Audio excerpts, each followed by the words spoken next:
Llapa mana faltupsimapis kanqachu llapa chalanchis misayananchis. Sumami khayna yangas gras noqas agradecido kusunchis llapachis. Hakut inkaysunchis. Compañero kuna. Much'ayspe. Terrasapi noqas kanqachis. Sumaq gras mana compañero kuna.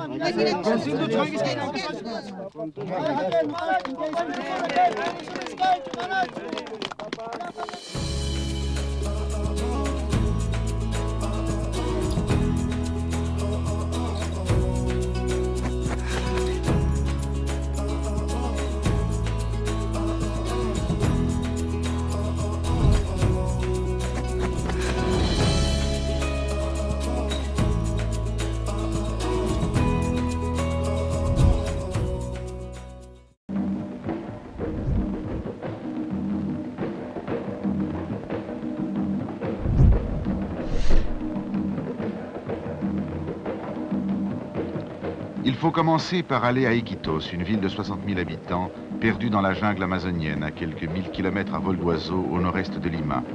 Il faut dépasser les Andes, il faut survoler ces géants de plus de 6000 mètres.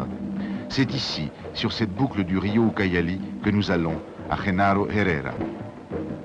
C'est Hans-Peter Fischer, un Suisse qui ne pensait certainement pas se retrouver dans la peau d'un gaucho lorsqu'il faisait ses études agricoles, qui est responsable de toute la section élevage.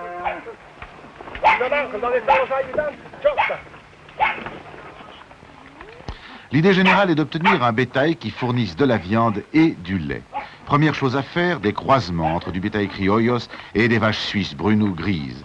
Trouver le bon taux de croisement et faire de la sélection.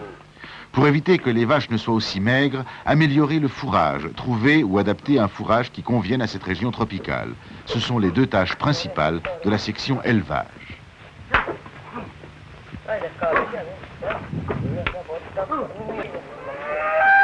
De prime abord, ce sont des tâches qui paraissent normales. C'est le travail normal d'un ingénieur agronome ou d'un technicien agricole. Mais ici, cela se complique. Cela se complique d'une adaptation des méthodes aux traditions locales. Et il y a certainement peu de Suisses qui ont imaginé devoir capturer leur taurillon au lasso. Adaptation également à la mentalité locale, à la psychologie locale. Et ça, ce n'est pas la plus facile des tâches. D'autre part, il faut former les habitants du village non pas à faire de la recherche ni à diriger le projet, mais bien à traiter le bétail, ce qui sera plus tard son bétail, avec les méthodes importées et adaptées. Il faut faire de la simple formation professionnelle au niveau d'une école d'agriculture élémentaire.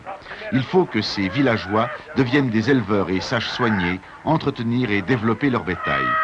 Bientôt donc, le troupeau de ce village sera composé d'un bétail d'une race nouvelle, résultat d'un croisement judicieux, et servira d'exemple à toutes les colonies agricoles de l'Amazonie, en même temps qu'il fera la richesse de Genaro Herrera.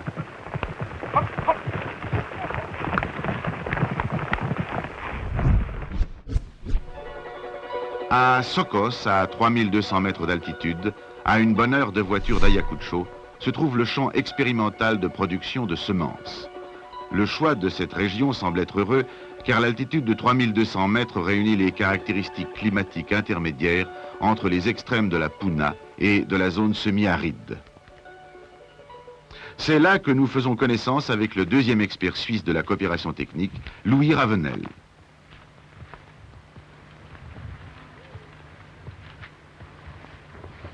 Il est entouré d'ouvriers agricoles péruviens. D'ouvriers, il vaudrait mieux parler là d'apprentis. Pourquoi ce champ expérimental? La plupart des espèces fourragères que l'on essaie d'acclimater proviennent des régions tempérées froides comme la Suisse. À cause des températures nocturnes très basses qui sévissent dans les Andes, ces espèces fourragères produisent difficilement des semences à l'altitude de la Puna.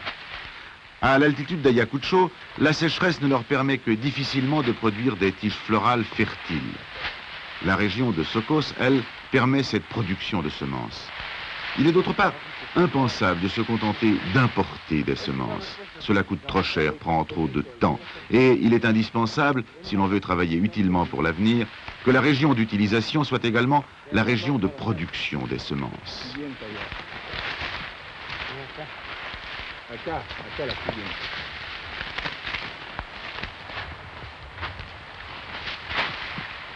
bien derecho el paisaje, bien de aplomo.